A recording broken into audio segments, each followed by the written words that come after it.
What's not to watch? They're the best at what they do, and I'm the best at what I do, and together it's like, it's on. In case some of you wonder who the best is, they're up here on this plaque on the wall. You sure you're ready for this? I'll do my best. Your best? Losers always whine about their best. Winners go home and the prom queen.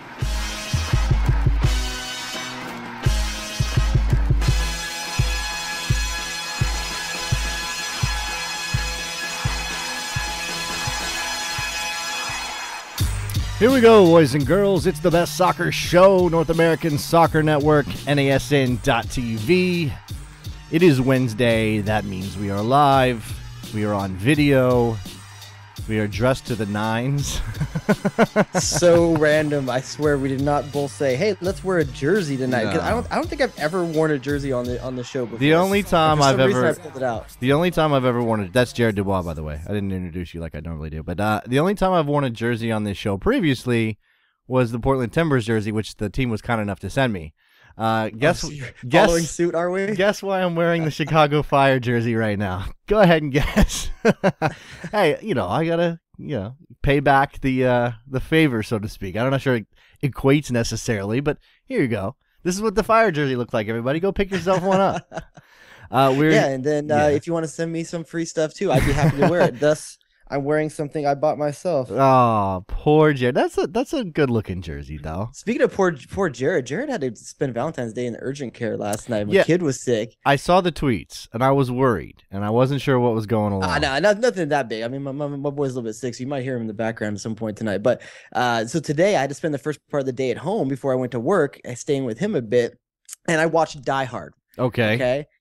And for the life of me, for the longest time, I have not been able to figure out why I love Die Hard, but I hate every Die Hard sequel. Like, do you love all Die Hards equally? No. I think one is far and away the best one, but I think that there's redeeming qualities of two. And With a Vengeance is an underrated sequel in my opinion. The Samuel L. Jackson quotient is a good add to that mix. I mean, it's a little over the top. The last one is a disaster. The last one should never have happened. And from what I was geeky enough about that movie because of how bad it was to go and look up the fact that script was originally meant to be something completely different, and they shoehorned John McClane into that storyline so they could get another Die Hard sequel. And I'm like, why would you do that? Since when does John McClane go from New York to D.C. and get involved in hacking? And it's just, what is going on in that movie? Try to modernize it a bit. But I figured it out today, though, when I was watching Die Hard today, why I like Die Hard 1 more than any other Die Hard. Why is that? It's Alan Rickman. Okay. Alan Rickman is the difference. Fantastic. I mean, it's all Alan Rickman. Yes. He's as a German, so good in that movie as a bad guy. Yeah, well, okay. Like, this is the funny thing, though. He is the... I want to say like he's almost kind of Hans Baca like where I could see like a young Hans Baca pulling off that same type of job in the what's it called, Tokonami Plaza. You're killing me now because I'm blanking. Nakatomi Towers. Now, okay, here's a question because the bad guy in With a Vengeance is Jeremy Irons, who plays his brother. Is that right? Is that he's supposed to be the brother of Alan Rickman's character from the first one? But really, I think maybe you say Alan Rickman's better. I think you're right, but isn't Jeremy Irons really a better actor than Alan Rickman, or are they about the same? Are they about on the same level? I don't know. Alan Rickman, every time I watch him, he pretty much nails it. I don't watch any of those Harry Potter movies. I don't know. No, I have no idea what's going on. No idea what's going on in those. All right, look, we've got to get to the soccer, and it's funny though. Do we have to? Yes, we have to, and we'll make it fun to start with here because I think it's funny that we talked about the jersey. We happen to both wear jerseys tonight on the show because one of the main topics of discussion the last couple of days in the U.S. soccer sphere, and by that I mostly mean Twitter because that's the kind of the rolling conversation. Which you hate, by the way. I hate the fact that we're talking about jerseys. Is that what you're going to say?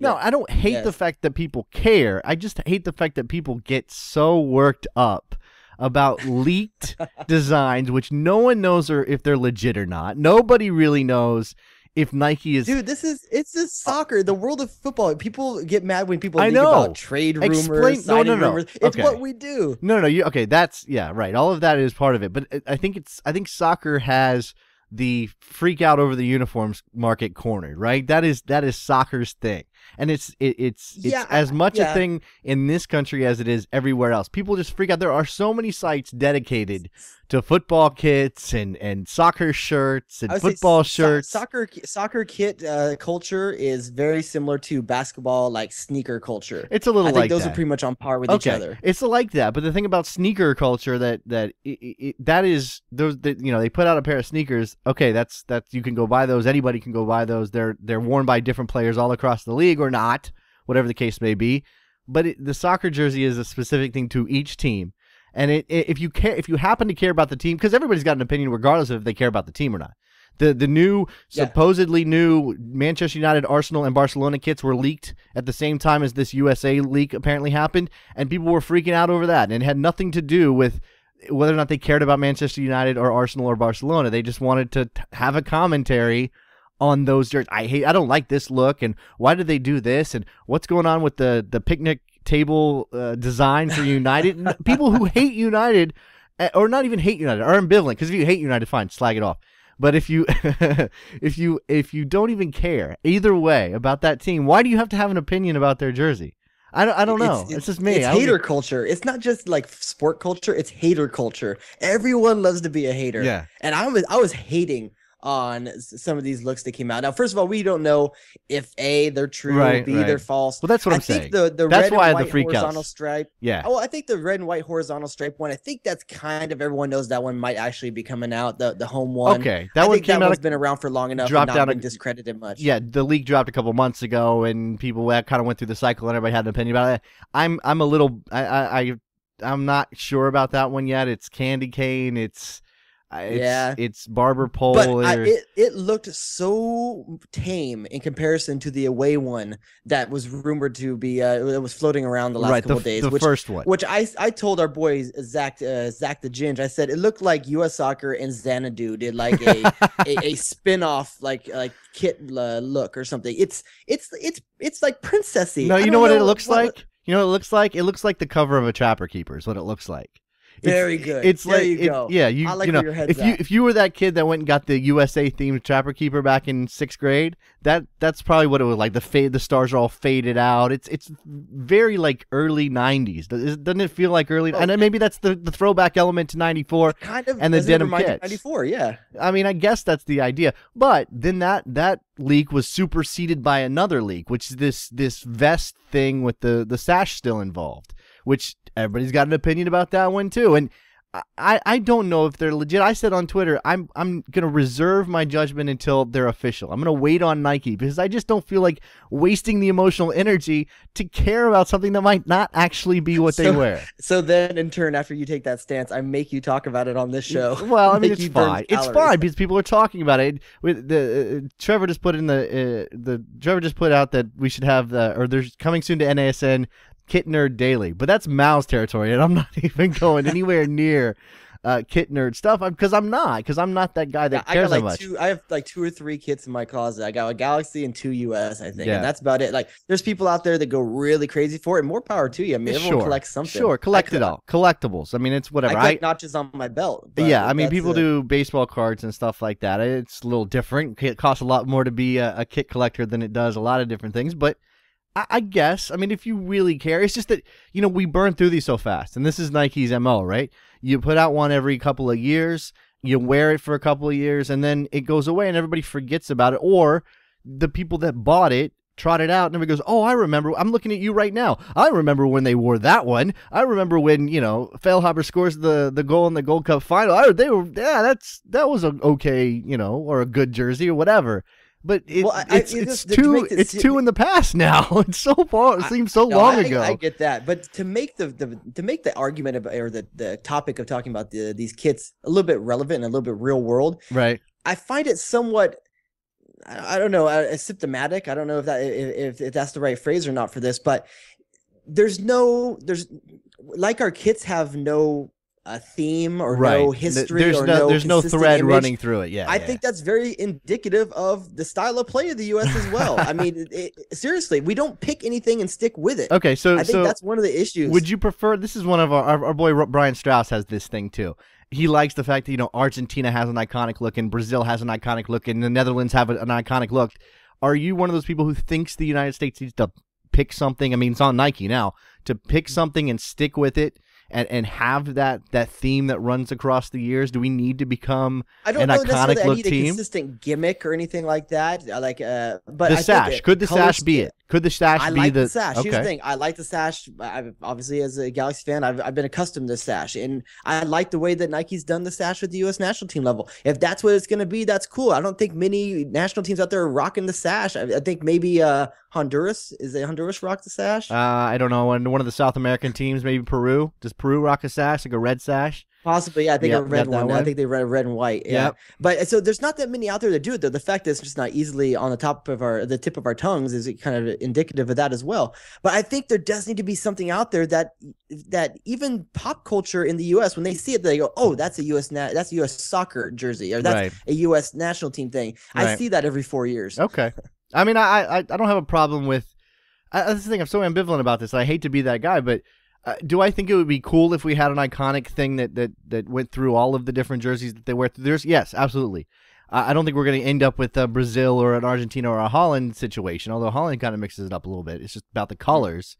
Maybe that's what it is. It's the colors, that's okay right? Too. But most of the big colors are taken. That's the thing. And the U.S. has always been more of a white kind of a team. Right. There's always been some kind of white team. It's boring. Admit it. That's boring. White is boring. It's vanilla. Who cares? Who cares about what? But my expectation for a kit, and I said this the other night on Twitter, and I said it kind of late, so maybe you didn't see it. But my expectation is I want something that feels cool when I walk into a sports bar. Okay. If I'm going to go watch a game, I won't want to walk into something I think everyone's going to clown me when I walk in the dang building. Yeah. It's just been pointed out to me that your phrasing on the U.S. has always been more of a white team is probably not good. You should probably reconsider that phrasing. And it's not true either, so. Well, I don't know. It depends how far you go back. Oh, that's true. All right. Whatever. A couple of notes as we finish out this first segment, not all about the jerseys. The U.S. is going to play a friendly against Scotland in Jacksonville on May 29th, which leads into the opening of World Cup qualifying against Antigua and Barbuda. Is that right? In Tampa on the 8th of June. Any feelings, pro or con, on this Scotland friendly? I mean, regarding the second friendly first, if you're playing teams it's that not sound a friendly. like they're... It's not a friendly. Okay, whatever. It's a qualifier. Antigua and Barbuda is a qualifier. Go ahead. Listen, this is my point. This is why U.S. shouldn't be in against these rounds, I think, of playing. Because if you're playing teams that sound like a lyric from Kokomo, you're not really getting better. Well, let me ask you a question. I want to see if you know this. Do you know what round of qualifying the United States enters? The second round, isn't it? No, it's the third round. The third round? They will play Antigua in the third round, starting in the third round of CONCACAF qualifying. So that's how many we've already had 2 rounds, or by that point we will have. I guess they're established because we know the teams. We've already had 2 rounds. So the United States is entering in the third round, and you think it should be even farther down the line because get rid of Antigua. We're still playing cruise ship countries, though. Yeah, no, I got you. The issue here is that they're playing them at Raymond James Stadium, which is, I'm guessing, 65,000, 70,000 seat stadium.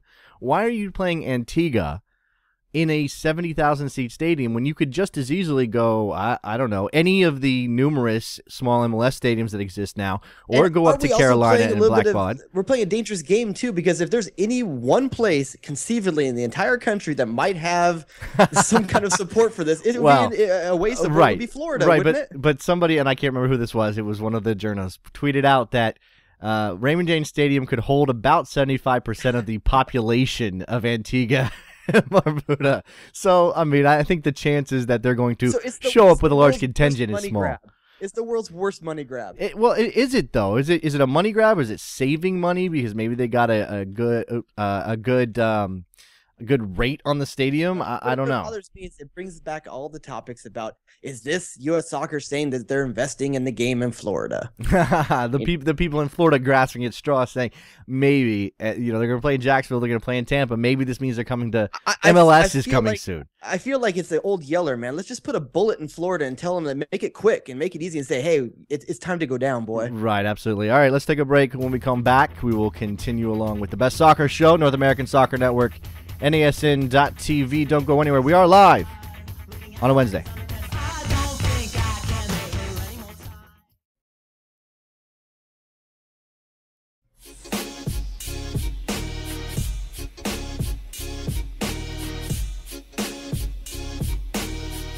Jason and Jared back on the best soccer show on the North American Soccer Network, talking jerseys, talking friendlies, talking qualifiers against teams that Jared doesn't think the United States should be playing.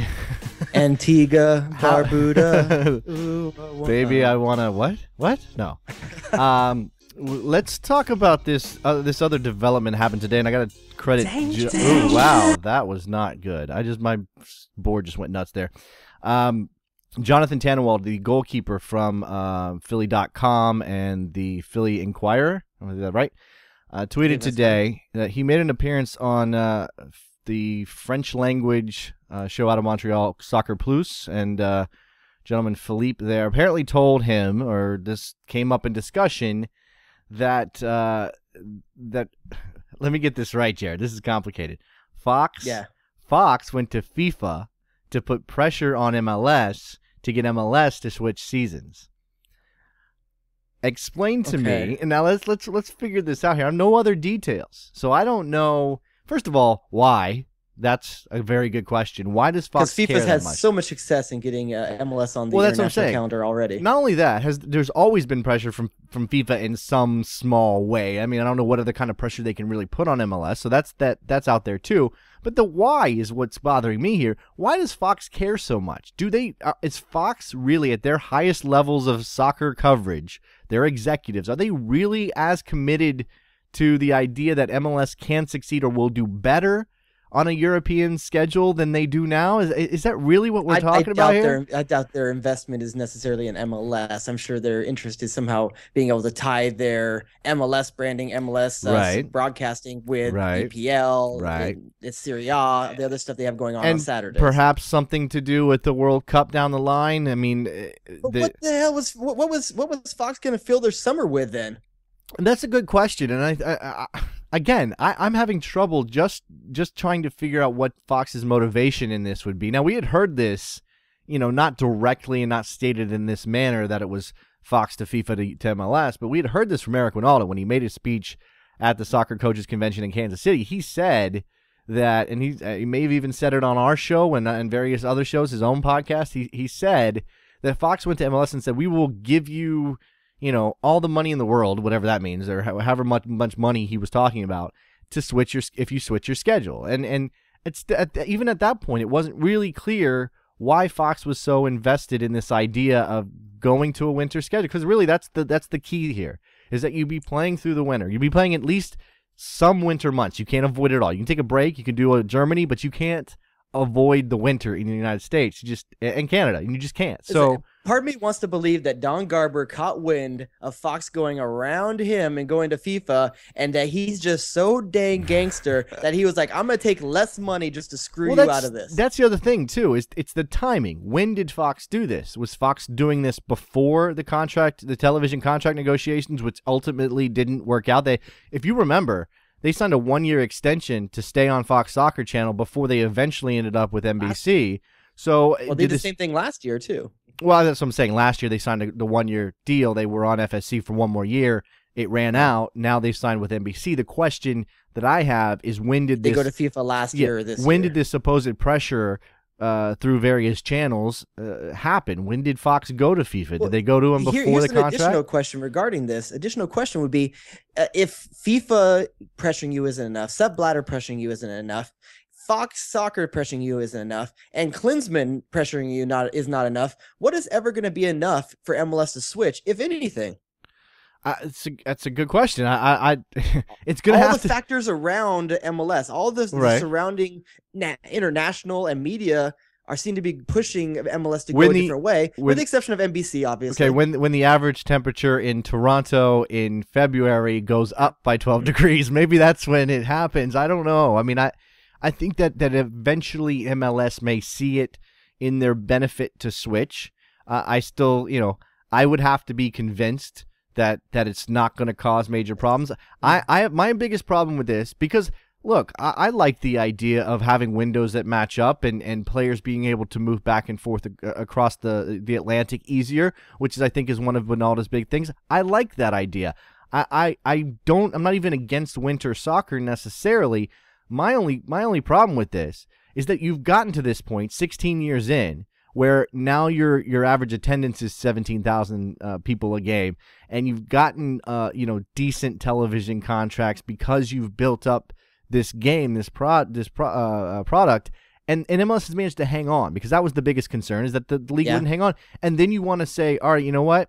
We're just going to change this one little thing, which is a massive, massive thing, and completely change our schedule and play through the coldest months of the year when, in this country, people don't go to sporting events in the dead of winter unless it's the NFL or unless it's big-time college football. And I just don't think that soccer, no matter how committed the supporters are, soccer just doesn't have the pull to get in the casual fan and fill up a stadium in February. They just don't. It's funny listening to you talk about it and list all the reasons for why it can't be done anymore. It's starting to sound very similar to the arguments about why we'll never see promotion and relegation in this country. You've already got the league to basically keep afloat. Right. You have investors that have put in money. You have media that have put in money, and you have all these reasons now where you've built a framework that it doesn't really allow you the flexibility to change the essential elements of it. There is definitely a concern that the league becomes locked in at a certain point, right? That there's that if we do this way for long enough, then changing things is just too dramatic and too much of a upheaval that you can't do it, because you'll risk blowing up everything that you've worked for to this point. But I don't think that I don't think that's necessarily true. I think eventually, and I don't know what the time frame is. If you wanted me to guess, I'd say it's another 15 years before MLS is strong enough to switch schedules, strong enough for... I think the bigger question is how long will Don Garber be commissioner? Because I think that's your key window of when you might see something go a different direction. But I don't think it's on Garber. I mean, he may agree. Probably the owners. He may agree, but yeah, he is an agent of the owners. He is an agent of the Board of Governors. They are making the decisions to stay where they're at because they ultimately control the money. They ultimately control the league from a financial standpoint. So Don Garber can have all the opinions he wants, and I'm sure he goes into meetings and gives them. But if you're not convincing Robert Kraft and Hunt and Kroenke and I mean the name of AEG and everybody else, if you're not convincing them that it's better for their business after they've sunk all of this money, especially the couple of guys I just mentioned, sunk all this money into this league, if you cannot 100% convince them that this is better, they're not going to do it. They're just not going to do it. Yeah, I think it's become too big to fail. I think there's in a lot of ways it's become too big to fail on two fronts now. One with the calendar and scheduling, and the other in terms of promotion and relegation. And there's people out there that just don't want to hear that. They think that owners are made of money and they should always just invest the money, and it's a gamble for them. And they should be philanthropists, not businessmen. I don't want to get us into a pro-rel tar pit here, but I think that's way more than just MLS. Pro-rel is way more than just MLS. That's about second divisions and stable teams and teams that don't disappear. And I mean, if you really want to understand why pro-rel is unlikely to happen in our lifetimes, I don't know. Go to Wikipedia and look at a list of American soccer clubs. See how many there are. See how quickly they died. See how many. In fact, go to Ken.com. What's the average shelf life of a second-tier soccer club in the US? Go to Ken.com, KENN.com, which is Ken Tomash's website. He did an excellent history of clubs going up and down in the United States, not because of pro-rel as the way we think of it in England and the like, but just either they moved up a league or they moved down a league. And a lot of times teams are moving down leagues after having successful seasons because it's more cost effective, because there are not people here with the money to go and just say, all right, we're going to keep climbing up the ladder, because it costs more. Every time you move up, it costs more. And eventually, teams fold. So if you're I got a question for you then, and this is something we had no intention of talking about. That's why I love the show. I almost want to just cut it all right. Here's a little bit different. It's a little bit different take on it. Does it make you mad at all when you see American investors investing in teams overseas rather than American clubs? Does it? I'm sorry. Restate the question. When you see American investors investing in, does it bother me? Manchester United and Liverpool, when you see them investing there rather than buying clubs at home, do you dismiss that as it's just clubs going for the biggest thing out there and they're going for more properties? It's rich people deciding to spend their money on known quantities versus something that's not. I mean, it's not like MLS is wanting for investors at this point. I mean, they have been in the past. But I at think this point, there have teams out there that would disagree with you. No. I'm okay. There are some teams that could use some investment. I just mean that considering where this league started and where it was in 2002 and where it was through some of the lean times, it's a pretty good time for soccer investment in the United States. You've got big money in the game. You've got guys buying in. Saputo's You could buy a in. soccer show right here with enough money. You could buy time right here on our screen if you had enough money. You're right. But when we're talking about the uber rich people, the Glaziers and the Cronkies and those people, the learners, and going in and buying into the English game, even on the lower level, I just think that's more of a romantic notion in a lot of cases. Sometimes it's about the brand name and the. You hear that the English Premier League is the biggest sports league in the world from a viewership perspective, and rich people want to go dump their money in that. You can't really do much about that. People are lining up to get NFL franchises, but that's because it's the biggest sport in in this country, not because it's volatile for that reason too. Just ask Rangers. Moving along here quickly. Speaking of back to the jerseys, as a matter of fact, the Columbus Crew have a new sponsor. I guess we should give congratulations to the Crew. I don't know the numbers because they don't disclose numbers in anything in MLS, but this is supposedly like a 5-year deal with, ready? Barbasol. Did you know Barbasol was still around? Did you? I see it in barbershop sometimes, okay. I think. What do you think of when you think of barbershops?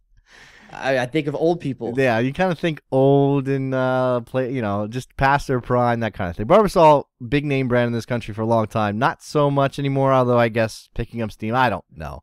I think it has I think it's found a kind of like a little subculture and like the greaser population, right. like dudes that are like kind of the greaser population. What is it, 1955? Like kind of like culture. I think rockabilly culture. They're big on Barbasol still. My grandpa. Yeah. No, it's definitely got like an old school image, and it one of those brands that lost a lot of luster. And like I said, I don't know. Maybe it's making a comeback. I see marketing opportunities, though. When they've traded away Adam Moffat, they should have kept that dude around because that guy could grow a beard like nobody's business. Here's the question. Are the Crew players going to have to be clean-shaven? First question. Second question. Eddie Gavin's mom's sink is going to look really bad. Second question. Do the fans... are the fans going to be turned off? The bearded fans going to be turned off by Barbasol being on the front of the jersey? In the middle of America, I think isn't a beard almost a prerequisite to watch soccer? It might be. I don't know. It's one of those things. It just doesn't. I hate to be cruel here, but it kind of feels like the crew kind of feel like a team that's a little stuck in the MLS past. I mean, they've been competitive, and don't get me wrong, they've put out good teams, but they kind of seem like from a marketing standpoint, their image and that kind of thing, they kind of seem like they're stuck in the past a little bit. I mean, I hate maybe Barbasol fits. I don't mean to harp on jerseys still, but look at their kits. It looks like a pro shop golf instructor at a municipal course. There's a little bit of that. It doesn't look good. There's a little bit of that. It's a little I guess, yeah. Do you blame Adidas for that or do you blame the Crew? I don't really know. But I don't something's not working there from it. They don't seem young. They don't seem fresh. They don't seem modern. Well, and I apologize for that because they have good players there that can play. Yeah. And is the team necessarily marketing them correctly? Well, I'm not sure. When people don't know who Chad Marshall is. I'm not sure young, fresh, and modern is what's selling in MLS. What's selling in MLS is what's the word I'm looking for? Sporting goods commercials. It's got Teal Bunbury. It's got Breck Shea. It's got Juan Agudelo. It's got the young, fresh people in the picture in the commercials. No. I'm just saying that right now, in terms of the way teams look and are presenting themselves, it's much more of a throwback thing, and the teams are going to kind of classic looks, even if they don't have the Sounders and Timbers history to lean on. So I don't know. There's not much the Crew can do in that regard, and yellow being their color. I'm not a fan of yellow, so if we're going to get kit nerdy here, then That's just not my Listen, color. Look how Arsenal does yellow. I mean, Arsenal does yellow much better. I mean, it doesn't have to look that way just because it's yellow. Yeah. I'm sure all the Columbus fans have turned off the show at this point. A couple of the notes in this segment. Brian Ching apparently headed back to Houston. News broke today, amidst all the Jersey talk, that this actually preceding the news today was the word that Brian Ching had left Montreal's camp, which I think they were in LA at the time. Personal reasons. Go back to Houston. Yeah, it was listed as personal reasons, which everybody kind of knew. All right, no, probably not personal reasons. But he had apparently gone back to Houston. We had reports that he was negotiating a new contract with the Dynamo. Well, in order for him to be a Dynamo player again and have a contract with them, he's got to be traded back. And the word is conditional draft pick. So I have a question for you. I don't know what this means. Conditional draft pick could be what? Could be anything, really. I mean, first round, supplemental. Could be. I mean, could be. Several different things based on how much he plays, how many goals he scores, that kind of thing. If it's, let's just pick a what makes sense here. I don't know. Either a second round pick, let's say first it's a second round draft pick. Okay, second round draft pick. Let's say that. If that's the case, who won? Did Jesse Marsh win? Or did the Dynamo win? Houston won. Houston won for two reasons. One, because Brian Ching's value to Houston is far greater than whatever pick that Montreal's going to get and have to invest the time in down the line. Down 10 years from now, you might look back at this and say, oh my God, they got an amazing steal in the second round. Sure. It's such a far long shot. What Houston gains is a figurehead, is a leader, and is someone that when you're launching a new stadium in the city of Houston, you have someone now that is your face of the franchise to the fans. But just because Houston wins in all of those regards doesn't mean that Montreal necessarily loses. But here's the second part of that. I also think that Montreal loses because they could have had someone like Danny Cruz if they just picked him up in the expansion draft. Okay, so you didn't have to take a chance on a second round draft pick a couple of years from now. You could have had a known quantity now that could help your team. Okay, so Montreal loses because their gamble on Ching in the first place didn't pan out. But at this point, they're probably happy to be rid of Ching. It didn't ever seem like it was going to work, despite the fact he suited up for the Impact, played against the Dynamo in a preseason match, said some right things. I guess at this point we can say in retrospect, it looks like Brian Ching always knew he was likely to go back to Houston. So rather than pull the trigger on his threat to retire, he said, all right, well, I'll go through the paces. I'll go through the paces in preseason because eventually something will happen. Eventually Houston and Montreal's going to figure it out. We can't have a $300,000 player, whatever he's making this year. We can't have a guy with that age, at that salary on this team, an expansion team. We can't have him eating up that much of the cap. If he's not, they just can't do it. Even if he was a 5 or 10 goal scorer this year, 10 goal scorer, maybe they pay for it, but he just was never going to, it was never going to listen, fit. I like the cut of Jesse Marsh's jib. I like the way he moved. It made him you move. like the gunslinger, I like that there's a guy like Jesse Marsh that would make that move in the league. Yeah, I dig that he took the gamble. It sucks that I don't think it necessarily came out the way he wanted it to, but I like that there's a guy in there that's going to say, sure, screw this. I'm going to take with the best gamble possible to make my team, put my team in the best situation possible. It just didn't work this time, but there's going to be other times if he gets that same chance to make that same move, it's going to win for him. It's a giant game of chicken. I think Jesse Marsh lost. He had to blink first. It didn't work. Because in Montreal it's called poulet. Well, I mean, but I agree with you from an entertainment standpoint. I'm glad that we have that guy in this league pulling that trigger, trying to make that thing happen and make it work for his team. Maybe he would maybe he would still say that the risk reward equations, he would have done it. He'd do it again if he had a choice. He might do it again. I don't know. I don't know that they're. It depends on how much you want to get into. I think he'll tell you that no matter what. Well, no, I'm just saying. But like you said with Danny Cruz, it gets into whether or not you want to rue the lost player you could have had with that draft pick or that expansion draft pick. So maybe that's what it is. The game of chicken we were talking about, best case scenario, they're going to get Andrew Haino out of it. Worst case scenario, they were getting Danny Cruz. This was back in the day. Right. Now, maybe they found a third option that it's just a mystery now. I just don't know how to rate it. Maybe getting rid of Ching is preceding this other move that Montreal is supposedly making. And Joey Saputo's on Twitter, if you didn't know. And Twitter apparently is just a place for MLS owners to go and tease their fan bases with things like, we have a DP, but we cannot reveal his name, which is what Joey did. So I want to ask you, who do you think Joey signed? Who does the Montreal Impact have as their first designated player? Any ideas? Any? If it was anyone that was really big, wouldn't you have heard about it already? Yeah, probably. But and here's the thing: when Anelka was in the mix, everyone knew he was in the mix. At this point, doesn't it have to be somebody who's either unattached or is being let go by their club for free? Yeah. And I haven't heard any rumors of anybody being let go for free. Anybody big, anybody that of a name, unless Ricardo Clark. Well, yeah, it could be somebody whose deal is up in the summer and the team is cutting bait. That's very possible. And we have heard some Michael Ballack rumors, but yes, I've heard New York on that one. And is Ballack big enough for Montreal? I don't know. It depends on what they're gonna get. Oh yeah, he's definitely a DP. Yeah, Michael Ballack is definitely a DP. You know who? Is he still a big enough name that it's worth a DP slot and taking the risk on? I don't know. Let's answer that question when we come back. It's the best soccer show, North American Soccer Network, NASN.TV. Jason and Jared, we will be right back. Don't go anywhere.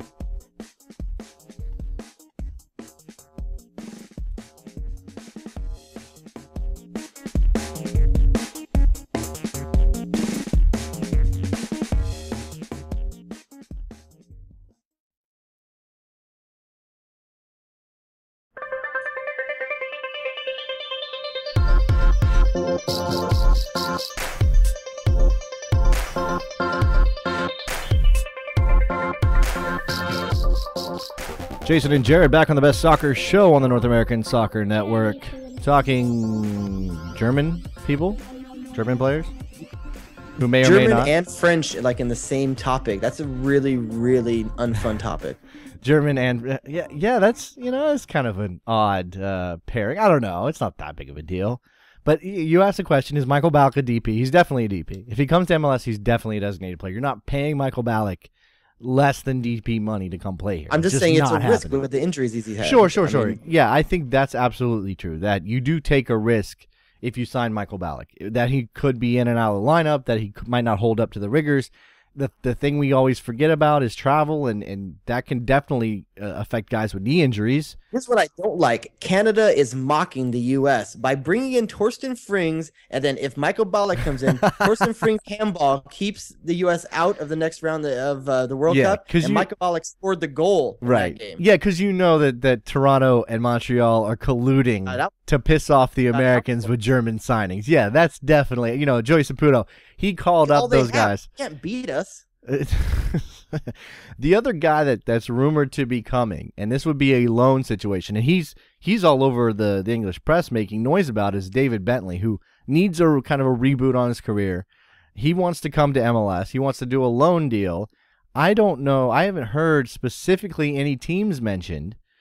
Somebody said San Jose. I haven't seen that anywhere, so I don't know where he would land. I'm not even sure. David Bentley is, I don't know. How would you describe? Owned by Tottenham still? He's owned by Tottenham still, right? I'd have to look that up, to be honest. I think he's been loaned out for a few other teams, but I think he's still owned by Tottenham. If that's the case, San Jose does make somewhat sense because they just finalized the deal with Simon Dawkins from Tottenham. Right. There's obviously a relationship there between the two teams. If it is going to be a loan deal, they've loaned Simon Dawkins to San Jose before. They are very used to the system of loaning players out to MLS and specifically that team. It makes sense, especially if you've lost a player like Bobby Convey recently. Right. It's a player that can play outside of the wing for you. Sure. It's kind of a natural fit there in San Jose, but you brought up the argument when we were talking about this in the break. How are you going to come from the EPL, and I think recently played for Manchester West Ham in the championship, and come play in a smaller... Well, whatever. I don't know that Bentley would care that much about how big the stadium is in San Jose, although, the guy doesn't have the greatest reputation. You talk about replacing Bobby Convey. He can replace Bobby Convey in more ways than one. He can replace Bobby Convey as a wing player and a malcontent if he wants to. But how much He's very have capable to pay of that. David Bentley to replace Bobby Convey? That's the question. I don't know. Maybe we find somebody with a grasp of how the loan situation into MLS works. And typically, here's the thing. I don't know if it's a hard and fast rule, but as far as I'm aware, MLS requires, yes, he's a right winger, not a left winger. So the Bobby Convey, David Bentley thing doesn't really work. But we're just talking about wingers. What my understanding is that MLS requires, or at least strongly encourages, buy options on their loans. Is Tottenham going to loan David Bentley to MLS with a buy option? Is David Bentley going to be okay if there's a buy option? The guy just got loaned out to Birmingham and West Ham. I mean, it sounds like he's not really in their plans right now anyway, especially going the way Tottenham's going right now. They could have Europe money coming into that team right away, and a player like him that's on the fringe could just get overshadowed by players they're going to buy in the summer. Well, I mean, the other thing is, do we want? I mean, I'm asking this completely honestly. I'm not coming in with any. This isn't a sarcastic question at all. Do we want English players who need a jump start to their careers to be thinking of MLS as a temporary loan solution to playing time or to getting a boost? I mean, he could go down to League One if he wanted to. I don't know why he would, but he could go. It's obviously been in the championship. If he can't get playing time in the championship, do we really want David Bentley saying the question for me is more, will he contribute positively to the league? If he will, I don't care what his motivation is. Okay. If he's going to raise the profile, that's fine. On the field, right. I'm okay with it. I understand coming here. Hey, if you can come to California for a year, sounds pretty fun. And that's the negative side of it. But if you can come to California for a year and have fun and succeed on the field, I'm okay with that. Maybe he falls in love with the U.S. and it becomes a completely different attitude about playing here, and it works out for everybody. Maybe that's the future David Bentley story. Again, we don't know where he's landing or what teams are interested, but San Jose does make sense because of the Tottenham links. I have failed to hit the phone number tonight. We are live on NASN.TV. It's 201-430-2378. That's 201-430-BEST. And we are on Skype at Best Soccer Show. We're into the third segment, and this is the first time I'm mentioning it. So if you have been looking to call and just didn't know what the phone number was, I'm sorry. I have to apologize. It's usually you want to get in your hot take, your hot sports opinion. No. It's usually jerseys. It's all. You know what? If we reopen the jersey topic right now, I guarantee you we get a phone call. I guarantee if we started talking about the look, the United States look. Which is the hotter talking point right now in U.S. soccer? Is it kits, rumored kits, or Alex Morgan in Sports Illustrated? That is a beautiful segue, my friend. That's well done. Absolutely, bravo. You know what? I think it's Alex Morgan because there's a sex factor involved, right? Alex Morgan is an attractive woman who is in the swimsuit issue. You don't say. No, I'm just saying. Okay, yeah, I'm setting the facts here, and she does the body paint thing for Sports Illustrated swimsuit edition. And, I'm a little torn on this. Look, I'm not going to take it from the is this good or bad for women's soccer angle. I honestly don't know. I could care less. Well, I know. I mean, I honestly don't know if it's good or bad. It brings attention to a women's soccer player, a U.S. international, one of the best young talents the Americans have had in a long time, can score goals. Obviously, that's a good thing on one front. Is it the right kind of attention? I don't know. I guess that depends on your viewpoint. If you're a women's soccer fan, do you want sex to be part of the equation? Go ahead. In the last week, here's what's bothered me so much about this is that people are saying, is she benefiting or helping raise the profile of women's soccer? Who cares? Why is her job to raise? No one asked when David Beckham poses in his underwear. Right. No one asked when David Beckham poses in his underwear if that's good for men's soccer. Okay, but that's the thing.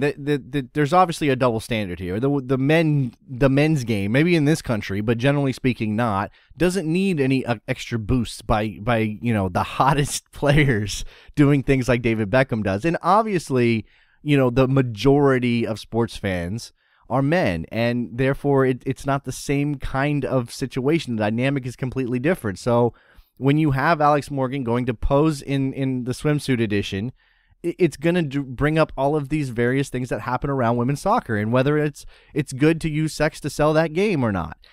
My thing at this point, I mean, you say you don't care. I don't know. My only thing is it makes me uncomfortable.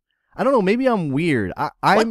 It makes me looking uncomfortable. At a hot woman scantily clad. I don't know. There's something about the fact that I've watched her play, and it's not anything. It's not like a chaste thing. It's not like I'm ashamed of I'm embarrassed to look Your at a beautiful sexuality? woman. I don't know. It just makes me uncomfortable to see her do that because I don't think that's not her natural environment. I don't think that's where she's most comfortable. She did fine with it. She did great. I mean, good job. I mean, I'll applaud her for it. I'm just listen, Alex Morgan, get paid, girl, get paid. I mean, whatever. If listen, you don't have a job right now. Right. I mean, you're gonna have U.S. national team appearances. That's Right. cool. Your league just folded. You lost your club team. Get paid. If that's what it's about, sure, absolutely. I'm not. Again, I don't think it has anything to do. Listen, she's gonna get sponsorship deals out of this. Sure. Yeah, she probably will. I don't think it's wrong for her to do it. I'm not making that stand. I'm not taking that principle. You know, I'm not backing. I'm not saying that she shouldn't have done it for some hoity-toity reason, some lofty moralistic standard. I'm just saying it makes me uncomfortable to watch her do it in the video that's out there. By using the phrase hoity-toity, you sound hoity-toity, yeah, right? No, I don't even think that applies in this situation. It just came out of my mouth. I don't know. I mean, good for her if she wants to do it. She obviously did. And good for women's soccer if it helps in a positive way. But again, I can't make that determination. I just don't think that was. I don't know. I don't think that was anywhere in her. No, and it doesn't have to be. How is this going to affect on women's soccer? She doesn't have an obligation to sell women's soccer, except in the way that all women's soccer players seem to have that obligation foisted on them at some point. Because that's all just men's soccer players have that again, obligation? it's a double standard, but the double standard exists because the women just had a league die. And I mean, maybe not for the reasons that it wasn't popular enough, although that's part of it. But I'm saying that the cause of women's soccer, the women's sport, makes it okay that there's a double standard. No, did I say that? It sounds that way. No, I'm not saying that it's okay. I'm just saying it's more understandable because of the condition, because of the situation that women's soccer finds itself in right now, specifically, and then in a general sense, and that goes for all women's sports. Every time a female basketball player poses nude in something, there's an uproar, but at the same time, questions of whether or not that is raising the profile of women's basketball. Does that get other people interested? Maybe not for the right reasons, but does it get other people interested? And once those people become interested, maybe they spend $1 or $2, and the game grows a little bit, and you know, that's the direction that all this needs to go in the end, is growing things, right? I think some things grew when she did that pictorial. See, you had to. You couldn't leave it alone. You set it up, son. I'm gonna hit it out the park. Other women's soccer news, and I think this is a little bit overblown, but we'll talk about it here. Hope Solo and Sydney Leroux, obviously WPS is not playing this season, have signed with the Sounders women. Now, this is a good thing on the front that the Sounders women get Hope Solo and Sydney Leroux.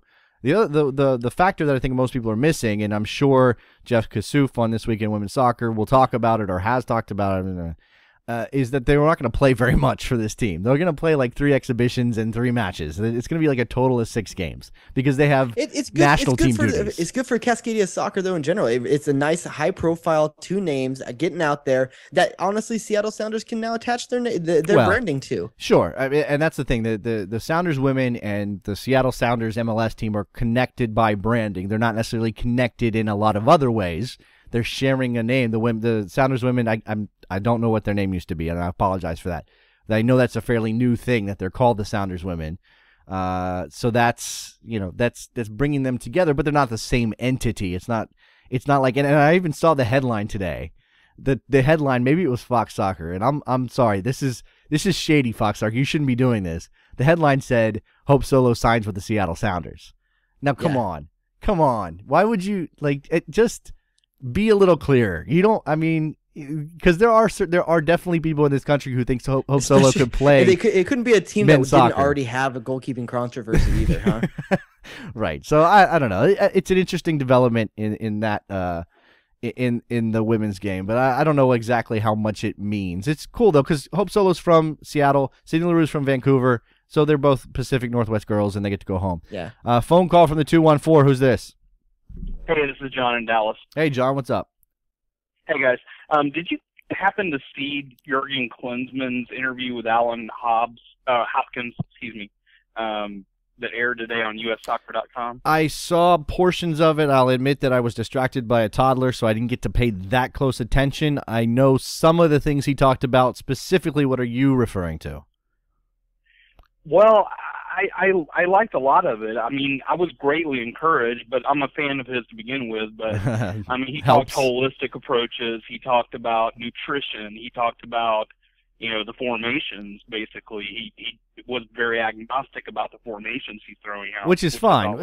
I think that's encouraging. If Jurgen Klinsmann is not saying I'm locked into playing this way or that way, that's a good sign, because it means he's adaptable. Excuse me, and that's obviously so important with this talent pool that we happen to have right now. Yeah, and then one further thing was that he kind of took a seminar approach to, talking to the college coaches, which I thought was pretty cool too. I mean, he wasn't being condescending, but he was just kind of laying out the way he would like to see various aspects of the U.S. program proceed.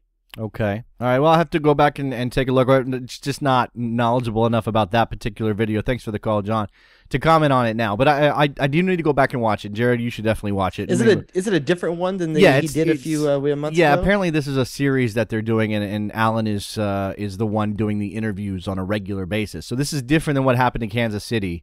That was a long one. This one was what I saw was about 3.5 minutes, maybe 4 minutes long. Yeah, you have to excuse me. I just came in hot from work, so I didn't get to see it. Yeah. So I mean, it's pretty new. It's posted to MLS Soccer, and I'm sure it's on the USSoccer.com YouTube page, whatever their YouTube page is. And yeah, it's he talks about formations, but not really talking about specific formations. Just want committed players. The headline that MLS Soccer posted it under was something about no room for divas, because of Klinsmann's insistence on players working back to regain the ball after they lose possession. That high intensity game that Klinsmann wants to play. So that it's encouraging in a couple of different ways. But again, we're talking about results here. We need some results. So that's really, really all we care about. Let's take a break. When we come back, we'll close out this edition of the Best Soccer Show on NESN. Don't go anywhere. Jason and Jared, be right back.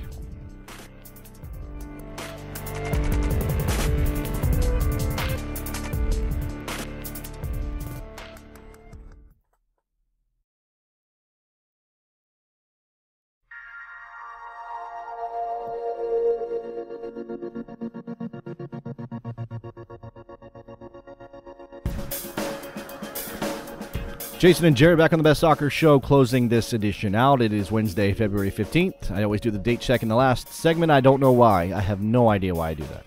You got radio chops. No, I do it in the last segment when I should do it in the first segment. I should do it top of the show. Are we supposed to do traffic on the twos? No. We do have a lot of things to jam in here and not much time to jam it all into.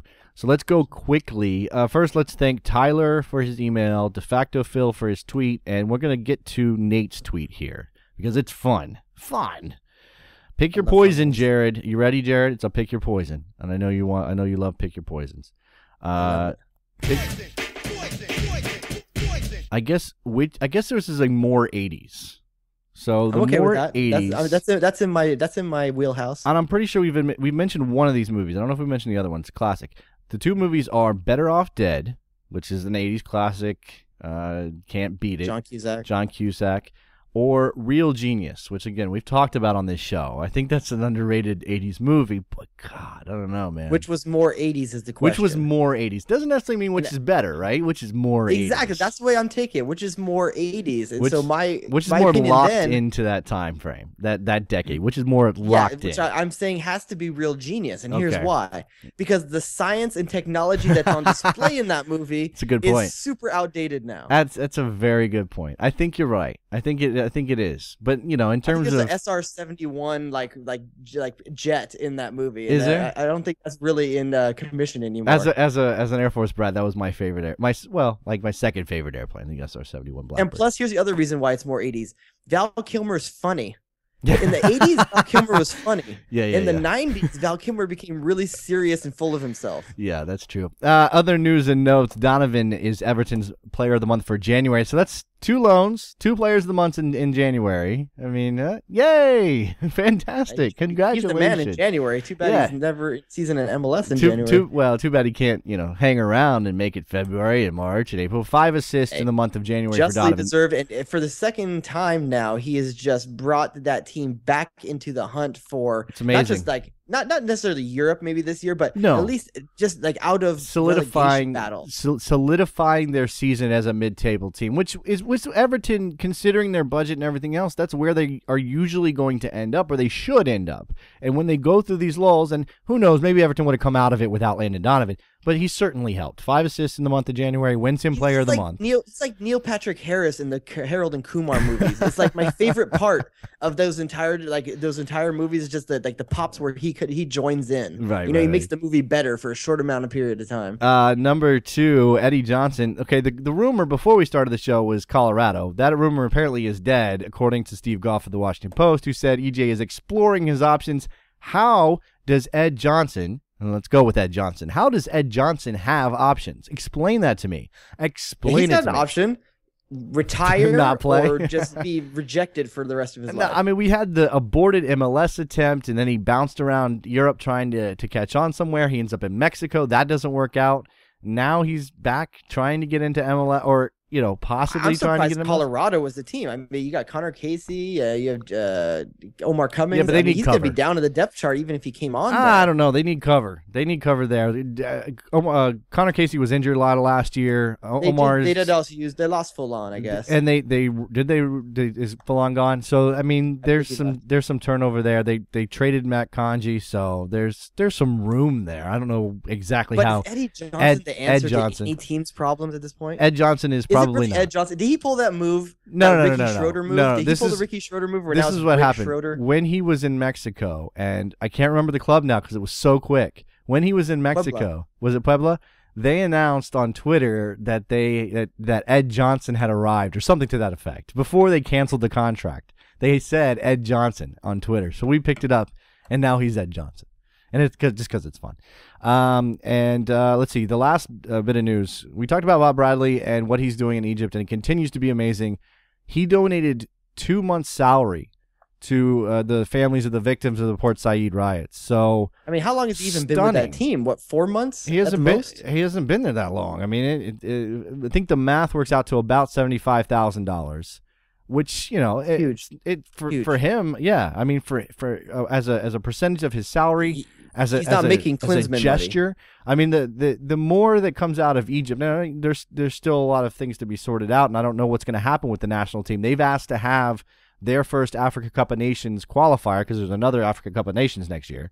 They've asked to have their first qualifier pushed back. It was scheduled for the 29th of February. So I don't know if that's going to come through, if the African Confederation will grant that or not. We said it about a week ago when we talked about this, that you and I were both happy that if it had to be an American there, we're glad it's someone with stature. He continues to impress. Bradley. He continues to impress and conduct himself in a exceedingly upstanding manner in Egypt, and he is. You may not like the way the guy plays or the way the guy puts his team together, but he's. Well, now here's the thing. Now, every American fan, whether you liked Bob Bradley while he was coaching here or not, every American fan should be rooting for Bob Bradley to go on and have massive success with Egypt. Everybody should, because it not only will uplift that country and do a lot for them, it will, it's just another layer to the story. It just adds to Bob's legend, because I think at this point, I know it's only been a couple of months. It's only a month since. How long ago did Port Said happen? 3 weeks ago?